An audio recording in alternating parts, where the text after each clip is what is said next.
Assalamualaikum warahmatullahi wabarakatuh. Saya akan mempresentasikan critical journal review saya pada mata kuliah pendahuluan fisika inti. Dengan judul Kajian Kestabilan Inti Unsur-unsur pada Proses Peluruhan Zat Radioaktif dengan Pendekatan Energi Ikat Inti Model Tetes Cairan. Nama jurnal Pembelajaran Fisika dengan volume 8 nomor 2 tahun 2019 terindeks Google Scholar dan Sinta. Untuk penilaian ada komponen abstrak, pendahuluan, metode, hasil dan pembahasan, kesimpulan, dan daftar pustaka. Untuk komponen pertama ialah abstrak. Abstrak pada jurnal sudah akurat dan pembaca dapat memahami isi jurnal tanpa harus membaca secara keseluruhan isi jurnal. Abstrak ini pertama memuat judul penelitian, rumusan masalah, latar belakang, dan tujuan penelitian.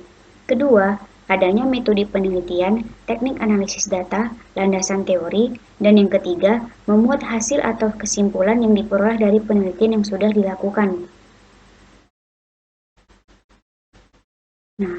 Komponen yang kedua ada pendahuluan.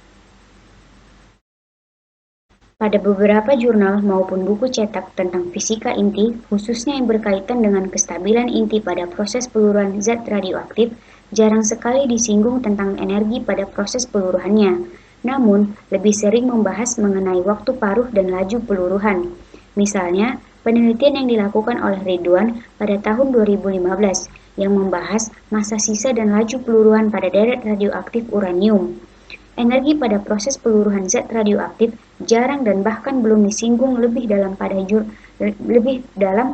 pada jurnal maupun buku cetak, sedangkan energi ikat maupun energi disintegrasi sangatlah penting mengingat bahwa kestabilan inti berhubungan dengan energi.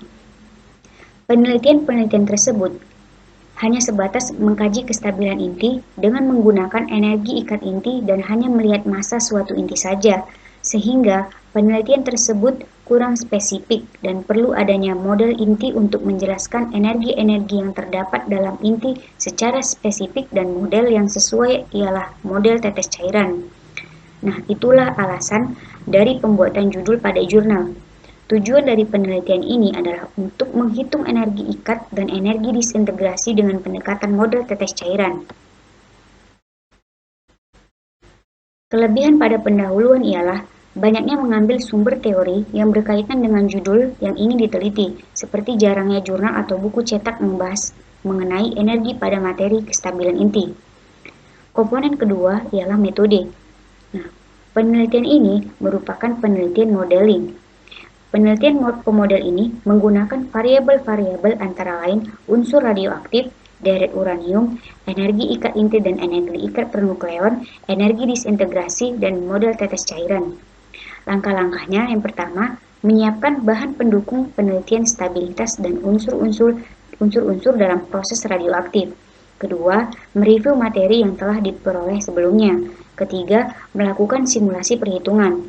Keempat, menganalisis dan mendiskusikan hasil perhitungan. Yang kelima, menyimpulkan hasil penelitian. Komponen keempat ada hasil dan pembahasan.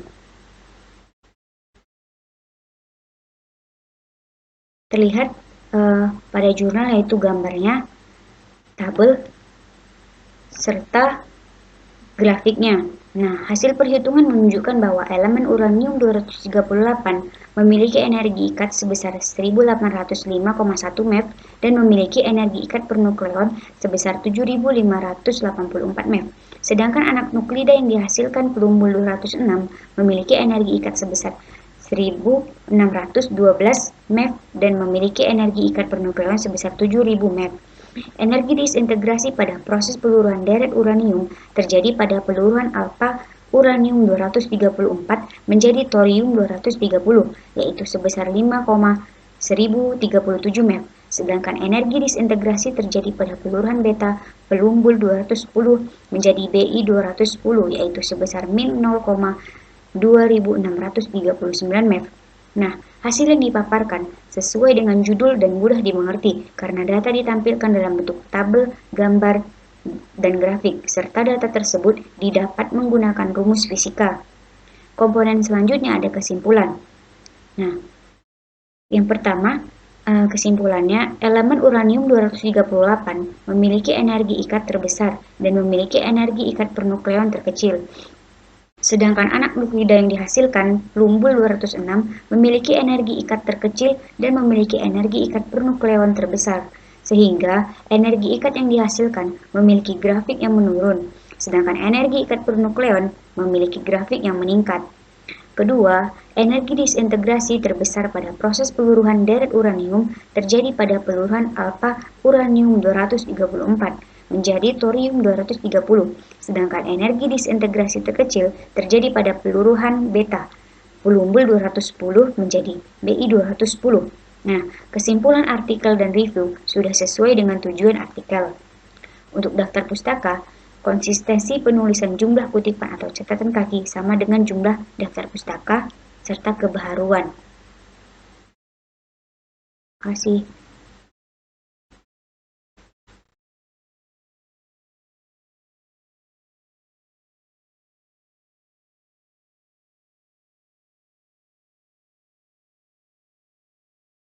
Assalamualaikum warahmatullahi wabarakatuh. Yang saya hormati Bapak Rajo Hasim Lubis sebagai dosen pengampu mata kuliah pendahuluan fisika inti dan yang saya banggakan teman-teman sekalian. Baik, langsung saja di sini saya akan mempresentasikan hasil critical journal review yang telah saya buat. Untuk jurnal yang pertama saya mengambil dengan judul Station in Measured Radioactivity Decay Rates Inside a Modif Faraday Cage Correlation with Space Weather. Untuk nama jurnalnya Scientific Report, ISN-nya tertera, linknya juga tertera, kemudian tahun, volume, dan halaman juga tertera, dan pengindeksnya yaitu Google Scholar, Scopus, dan lain-lain dengan ranking Q1. Kemudian doi-nya juga tertera. Untuk jurnalnya bisa dilihat pada tampilan sebelah kiri. Kemudian hasil review saya yang pertama mengenai abstrak. Abstrak dalam jurnal ini sangat jelas dijelaskan dalam menerangkan apa yang terkandung dalam jurnal ini. Di bagian abstrak juga memuat apa-apa yang dibahas dan dianalisis dalam jurnal ini. Kemudian untuk pendahuluannya, terdapat kelebihan yaitu sistematikanya penulis sangat runut dan jelas. Yang kedua, memaparkan penelitian sebelumnya dengan sangat runut. Dan yang ketiga, tujuan dalam penulisan jurnal ini dijelaskan dengan sangat jelas dan sistematis. Kemudian untuk kekurangannya sendiri, dalam pendahuluan jurnal ini hampir sepenuhnya disusun dengan sebaik dan sesistematik mungkin, sehingga pembaca mudah memahami pendahuluan yang dimuat dalam jurnal ini, sehingga disimpulkan bahwa untuk jurnal ini tidak ada kekurangan. Kemudian untuk metodenya, berdasarkan pemaparan metode dalam jurnal ini juga disimpulkan bahwa metode dijelaskan dengan sistematik dan juga menggabungkan data dari hasil penelitian sebelumnya untuk mengkorelasikan dengan penelitian yang akan dilakukan. Kemudian hasil dan pembahasan dalam jurnal ini disimpulkan bahwa hasil dan pembahasan yang dituliskan dalam jurnal ini sangat jelas karena disusun secara runut dari poin-poin penting yang akan dijelaskan. Kemudian teman-teman dalam penelitian ini sudah berhasil menjawab permasalahan-permasalahan yang telah dijelaskan di awal jurnal. Kemudian untuk kesimpulannya, berdasarkan kesimpulan dalam jurnal ini disimpulkan bahwa jurnal ini disusun dengan baik sesuai dengan tujuan yang telah dijelaskan di awal dalam jurnal ini. Kemudian untuk daftar pustakanya sendiri, daftar pustaka sesuai jumlahnya dengan caki dan sistematika penulisannya juga runut dimulai dari huruf A hingga Z. Kemudian untuk kebaruan sumber rujukan, dalam jurnal ini terdapat beberapa sumber rujukan yang di bawah 10 tahun terakhir karena dalam jurnal ini memuat penelitian terdahulu untuk mengkorelasikan dengan penelitian yang akan dilakukan. Selanjutnya, hasil jurnal review saya yang kedua dengan judul Stable and Radioactive Carbon Isotope Partitioning in Soils and Substrate System, a Reactive Transport Modeling Benchmark Study, dengan nama jurnal Geoscience seperti yang tertera pada sebelah kiri saya. Kemudian untuk link ISN-nya tertera, linknya juga tertera, untuk tahun, volume, dan nomor halamannya juga tertera, dan pengindeksnya yaitu Google Scholar, Scopus, dan lain-lain, dengan ranking sama seperti jurnal yang pertama saya review, yaitu Q1. Kemudian untuk doi-nya juga tertera.